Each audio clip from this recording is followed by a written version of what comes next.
പരിശുദ്ധ പരമ ദിവ്യകാരുണ്യീശോയ്ക്ക് എന്നേരവും ആരാധനയും സ്തുതിയും പുകഴ്ചയും ഉണ്ടായിരിക്കട്ടെ. ഇന്ന് ജനുവരി മാസം 26-ാം തീയതി ഞായറാഴ്ച, റിപ്പബ്ലിക് ദിനം കൊണ്ടാടുന്ന ദിവസം. ഭാരതനാടിനു വേണ്ടി നമുക്കിന്ന് ദിവ്യകാരുണ്യ സന്നിധിയിൽ പ്രത്യേകം പ്രാർത്ഥിക്കാം. കർത്താവേ, നല്ലൊരു ദിവസം ഒരുക്കി അവിടുത്തെ സന്നിധിയിലേക്ക് ഞങ്ങളെ ചേർക്കുന്നതിനോർത്ത് നന്ദി പറയുന്ന ഈശോയെ, ഈ ദിവസം കൂടുതൽ സമയം അങ്ങേ ആരാധിക്കാനും ഏറ്റവും തീക്ഷ്ണതയോടുകൂടെ വിശുദ്ധ ബലിയിൽ പങ്കുചേരാനും വലിയ കൃപ നൽകണമേ. ഞങ്ങൾ പോകുന്നിടത്തെല്ലാം ഇന്ന് അവിടുത്തെ സജീവമായ സാന്നിധ്യവും സംരക്ഷണവും ഞങ്ങൾക്ക് അനുഭവവേദ്യമാക്കി തരണമേ എന്ന് പ്രാർത്ഥിക്കുന്നു.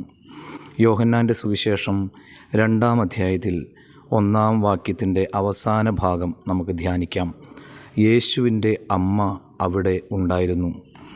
കാനായിലെ കല്യാണ വിരുന്നിലെ പരിശുദ്ധമ്മയുടെ മാധ്യസ്ഥ ശക്തിയെക്കുറിച്ച് നാം ഒരുപാട് ധ്യാനിച്ചിട്ടുള്ളതാണ്.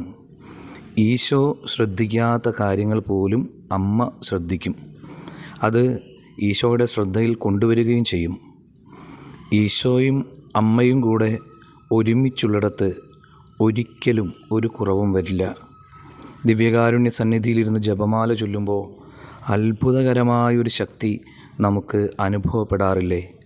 ഇതാണ് അതിനുള്ള കാരണം. പ്രിയമുള്ളവരെ, പരിശുദ്ധ അമ്മയുടെ കരം പിടിച്ച് നമുക്ക് ഈശോയുടെ അരികിലേക്ക് ഓടിയടുക്കാം.